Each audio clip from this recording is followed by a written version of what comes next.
Sobat Improvement, banyak perusahaan hari ini sudah menerapkan KPI. Reportnya ada, reviewnya ada, nilainya juga kelihatan bagus. Tapi anehnya, kok perusahaan masih tetap stagnan? Masih banyak masalah, productivity, efisiensi masih rendah. Penjualan juga masih stagnan, tidak naik-naik. Padahal gaji, pengeluaran semuanya naik. Jadi salahnya di mana? Kenapa KPI bagus tapi perusahaan masih stagnan? Yang salah bukan di semangatnya, bukan juga di niatnya, bukan di ilmu KPI-nya. Ilmunya sudah bagus dan memang sangat diperlukan. Permasalahannya di teknik cara menyusun KPI-nya. Yuk kita bedah kenapa KPI bagus tapi perusahaan masih stagnan. Permasalahan pertama, banyak perusahaan yang membuat KPI dengan cara meminta departemen memikirkan KPI apa yang cocok untuk departemen mereka.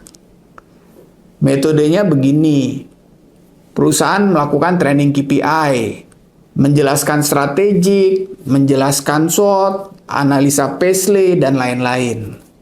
Setelah itu, saat menyusun KPI, pendekatannya departemental. Setiap departemen diminta untuk menyusun KPI untuk departemen mereka masing-masing. Setelah itu, setiap departemen presentasi dan dibahas bersama. Kelihatannya memang masuk akal. Diajarkan terlebih dahulu tentang strategik, kemudian diminta menerjemahkan ke masing-masing departemen. Pertimbangan lain, siapa yang paling tahu pekerjaan suatu departemen?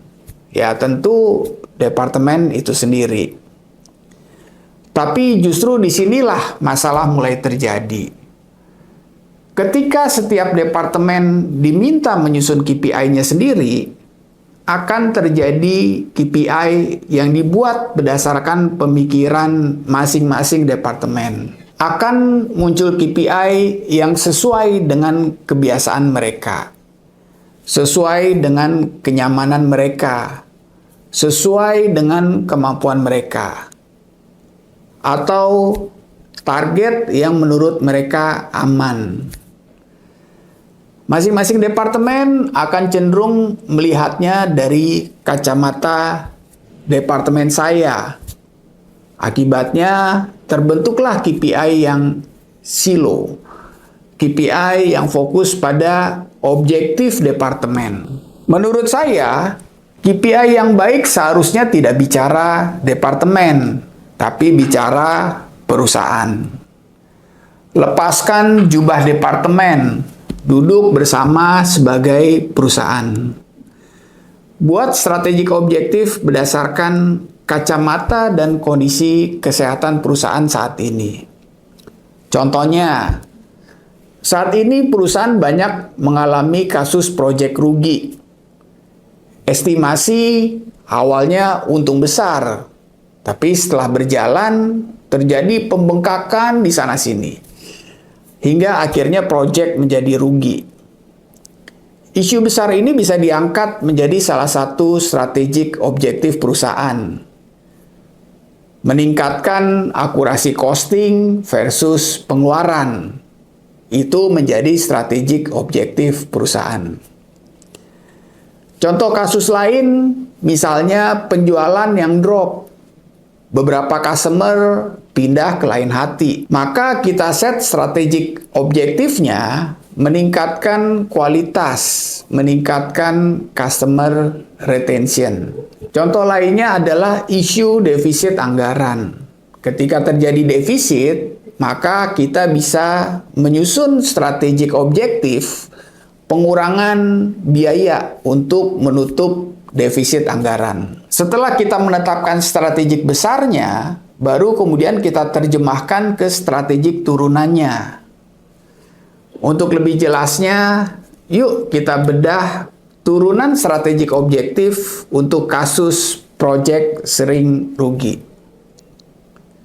kasus yang pernah saya tangani dan berhasil membuat perusahaan rugi menjadi untung. Sekarang ini saya akan mencoba menjelaskan bagaimana kita membreakdown strategic map besar ke dalam strategic map yang kecil-kecil. Kasus kita adalah proyek rugi yang cukup banyak. Jadi target kita adalah bagaimana kita meningkatkan akurasi costing versus aktual. Strategik objektif meningkatkan akurasi antara costing versus aktual di breakdown menjadi beberapa strategik objektif. Satu adalah akurasi produk costing. Akurasi produk costing dibagi lagi menjadi strategik objektif turunannya. Misalnya, akurasi estimasi desain atau BOM versus aktual. Kemudian, akurasi harga per unit. Akurasi biaya produksi. Akurasi biaya transportasi dan biaya lainnya. Mengurangi deal di bawah standar costing. Kemudian kita pecah lagi ke strategik objektif berikutnya, yaitu di kualitas peningkatan perencanaan. Jika perencanaannya tidak baik, maka akan terjadi banyak lost time. Kualitas perencanaan kemudian di breakdown lagi menjadi kesiapan material.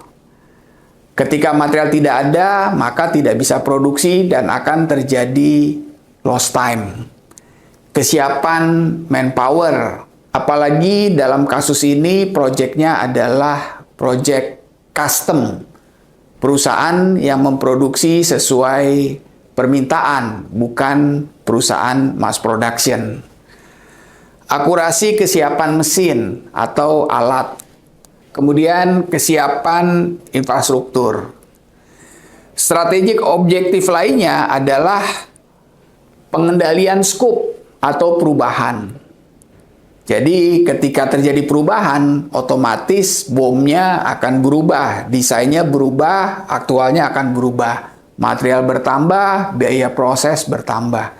Jadi kita mencoba membuat strategik objektif perubahan yang terjadi. Kita manage perubahan yang terjadi setelah final drawing.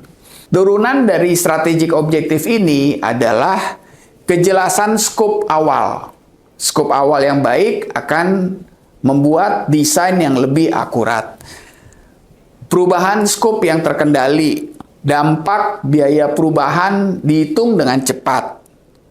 Dan over cost akibat perubahan bisa ditekan. Itulah turunan dari strategik objektif pengendalian skop. Kemudian kita akan lihat di strategik objektif berikutnya. Kualitas produk meningkat.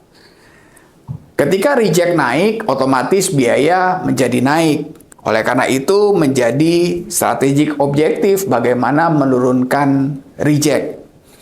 Kemudian rework, repair, bagaimana kita turunkan. Dan juga bagaimana kita mengurangi biaya akibat pekerjaan ulang. Selain strategik kualitas produk meningkat, kita juga menambah strategik kinerja supplier. Pengendalian internal baik, tapi kalau barang dari supplier jelek, maka akan berpengaruh terhadap keterlambatan, berpengaruh terhadap pekerjaan ulang. Turunan dari kinerja supplier meningkat adalah ketepatan kualitas supplier. Reject supplier, kinerja kualitas supplier. Kemudian juga gangguan produksi akibat supplier. Misalnya, supplier gagal kirim, akibatnya produksi stop. Inilah gambaran turunan dari strategik besar, bagaimana meningkatkan kualitas akurasi antara costing versus aktual. Dari strategik besar di breakdown ke strategik berikutnya, kemudian diturunkan lagi menjadi strategik lebih detailnya lagi. Setelah Anda melihat bagaimana saya menerjemahkan strategic map, Anda akan melihat bahwa saya sama sekali tidak bicara tentang departemen. Saya hanya melakukan pendetilan strategik berdasarkan kelompok proses. Saya bicaranya secara perusahaan, tidak departemen. Ini penting untuk menghindari adanya departemen yang merasa disudutkan. Misalnya, departemen engineering yang dianggap desain awalnya kurang baik sehingga banyak berubah. Jadi saat kita bicara masalah, kita selalu bicara kalau ini adalah masalah perusahaan. Kita satu tubuh, satu perusahaan. Kalau ada masalah, itu adalah masalah perusahaan. Masalah bersama, bukan masalah departemen. Dimulai dari strategik besar, kemudian diturunkan ke strategik turunan. Ini akan membuat strategik saling support satu sama lain. Setelah strategic map-nya selesai, baru ditetapkan penanggung jawab dari masing-masing strategik. Dan inilah yang kemudian menjadi KPI. Contohnya, strategic objektif akurasi desain atau BOM menjadi KPI engineering. Strategic objektif akurasi harga per unit menjadi KPI finance. Bagaimana perusahaan memiliki standar price yang dijadikan acuan untuk costing dan juga pembelian. Strategic objektif kesiapan manpower menjadi KPI dari planner, dan seterusnya. Dengan cara ini, KPI akan sejalan dengan strategic map-nya. Tercapainya KPI akan berdampak pada tercapainya strategic objektif perusahaan. Karena KPI sudah sama dengan strategic perusahaan. What get measured get minutes, but wrong KPI creates wrong behavior. Jadi, ketika KPI-nya salah, maka akan terciptalah perilaku yang ikut juga menjadi salah. Inilah salah satu penyebab kenapa KPI-nya tercapai, tapi perusahaan tetap stagnan. Pada sesi berikutnya, saya akan membahas kesalahan berikutnya. Salah menetapkan target KPI. Ketika target salah, maka tujuan kita menjadi salah. Ikuti terus channel ini untuk mendapatkan insight manajemen praktis untuk meningkatkan kinerja perusahaan. Salam improvement. There is always room for improvement.